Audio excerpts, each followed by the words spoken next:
வணக்கம். சேனலை சப்ஸ்கிரைப் செய்து லாங் வீடியோவையும் ஷார்ட் வீடியோவையும் பார்த்து பலனடையுங்கள். நவரத்தின கற்கள் பற்றி பேசி வருகிறோம். இதில் கேதுவுக்கு உண்டான வைடூரியம் என்ற கல்லை பற்றி பார்ப்போம்.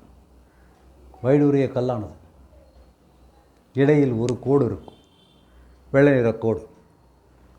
அந்த கோடு அந்த கல்லை எப்படி திருப்பினாலும் அந்த கோடும் அந்த பக்கமாக எதிர்ப்பக்கமாக திரும்பும். வலது பக்கம் திருப்பினால் அந்த கோடு இடது பக்கம் போகும், இடது பக்கம் திருப்பினால் வலது பக்கம் போகும். அதுதான் ஒரிஜினல் உண்மையான வைடூரியம் என்று பொருள். அந்த வைடூரிய கல் கேதுவினுடைய கல் என்று கருதப்படுகிறது. கேது தோஷம் இருப்பவர்கள் அணியலாம் என்று ஒரு பொது கருத்து இருக்கிறது. கேது நல்லபடியாக இருந்து ஜாதகத்துக்கு தேவையானவராக இருந்து மேஷலக்னம், விருச்சிகலக்னம், கடகம் அல்லது சிம்மலக்னமாக இருந்து அந்த குஜவத்து கேது என்று சொல்லக்கூடிய செவ்வாயை போல் கேது என்பதற்கு இணங்க செவ்வாயை செய்ய வேண்டிய நற்பலன்களை கேது செய்வார் என்ற கருத்தை கொண்டு, அப்படி கேது நன்மை வரக்கூடிய இடத்தில் 3, 6, 11ஆம் இடங்களில் இருந்தால் அல்லது திரிகோணத்தில் வலுத்து இருந்தால், அந்த திரிகோணாதிபதியும் வலுத்து இருந்தால், நல்ல சாரம் பெற்று இருந்தால், இவ்வளவு கண்டிஷன்களுக்கு பின் அந்த கேது நன்மை செய்யும் பக்குவத்தில் இருந்தால் இந்த வைடூரிய கல்லை அணியலாம். கேது திசை வந்துவிட்டது என்பதற்காகவோ அல்லது 7ஆம் தேதி பிறந்திருக்கிறோம் என்பதற்காகவோ,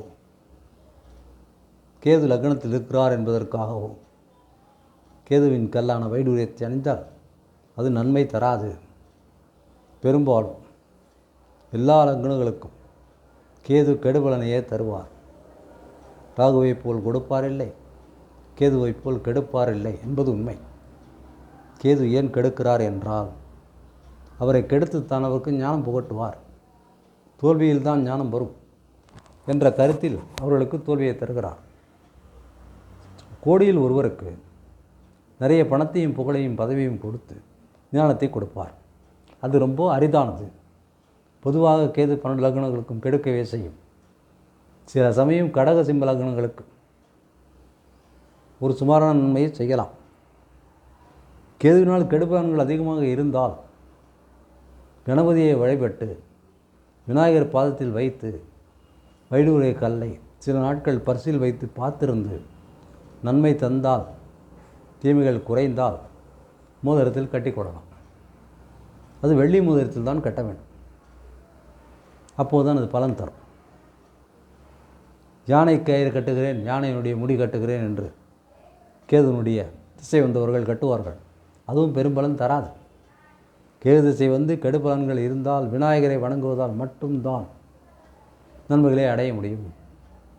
கொள்ளு தானம் செய்யலாம், கொள்ளு ரசம் குடிக்கலாம், குதிரைகளுக்கு தீனி கொடுக்கலாம், குதிரையின் படத்தையோ குதிரையோ வணங்கலாம், பசுமாடை வணங்கக்கூடாது. அல்லது நவகிரகத்தில் இருக்கக்கூடிய கேதுவுக்கு அபிஷேகம் செய்யலாம். கேது மந்திரங்கள் செய்தால் வீட்டில் ஜபிக்கலாம். பாம்புகளை பார்த்தால் அதிர்ஷ்டம், பாம்புகளை அடிக்கக்கூடாது. பாம்பு சம்பந்தமான கதைகளையோ பாம்பு சம்பந்தமான பண்டிகைகளையோ சிறப்பாக கொண்டாட வேண்டும். ஞானம் பெற வேண்டும். தினந்தோறும் அவரவர் கோவில்களுக்கு செல்ல வேண்டும்.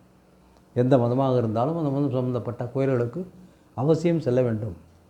ஞானத்தை தருவதற்காக வரும் கேது திசை ஞானம் அடைவதற்கு உண்டான ஆன்மீக பாதையில் சென்றால் அதிக தீங்கு தராது.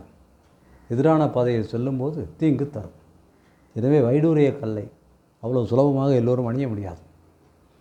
அது ஜாதகத்தில் சரியாக இருக்கிறதா, அந்த லக்னத்துக்கு அவர் தேவையானவரா, யோகம் செய்யக்கூடிய அமைப்பில் இருக்கிறாரா, அல்லது திசை வந்து விட்டதா, வந்து யோகம் செய்திருக்கிறதா இல்லையா, இவ்வளவையும் பார்த்து அதற்கு பின்பு தான் முடிவெடுக்க முடியும். பொதுவாக கேது திசை வந்து விட்டது என்பதற்காக போட முடியாது. இப்படியாக இந்த வைடூரியக்கள் ஒரு விசித்திரமானது. கேதுவின் திசை பெரும்பாலும் ஞானத்தை புகட்ட தோல்விகளை தருகிறது. அதை கண்டு அஞ்ச வேண்டியதில்லை. அது உருவத்தை மாற்றிவிடும். அழகானவரை கூட அசிங்கமாக காட்டும்.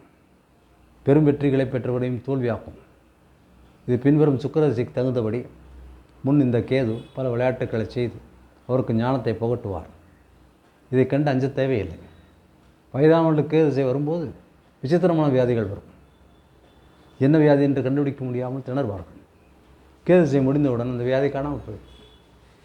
இப்படி கேது ஒரு விசித்திரமான கிரகம் என்று புரிந்து கொண்டு கேதுவின் கல் அணிவதை மிக மிக மிகவும் ஆராய்ச்சி செய்து தேவையென்றால் மட்டும் அணிய வேண்டும். எல்லோரும் அணிவதால் நிச்சயமாக பலன் இருக்காது. இது யாரும் துணிந்து சொல்ல மாட்டார்கள். எனவே நற்பலனை அடைய கேதுக்களை அணிபவர்கள் மிக ஜாக்கிரதையாக அளவு செய்து ஆராய்ச்சி செய்து ஜாதகத்தை முடிவு செய்து பின்பு வைத்திருந்து பார்த்து கட்ட வேண்டும். இதை பின்பற்றினால் நீங்கள் வைடூரியத்தினுடைய பலனை ஒருவேளை அனுபவிக்கலாம். நன்றி, வணக்கம்.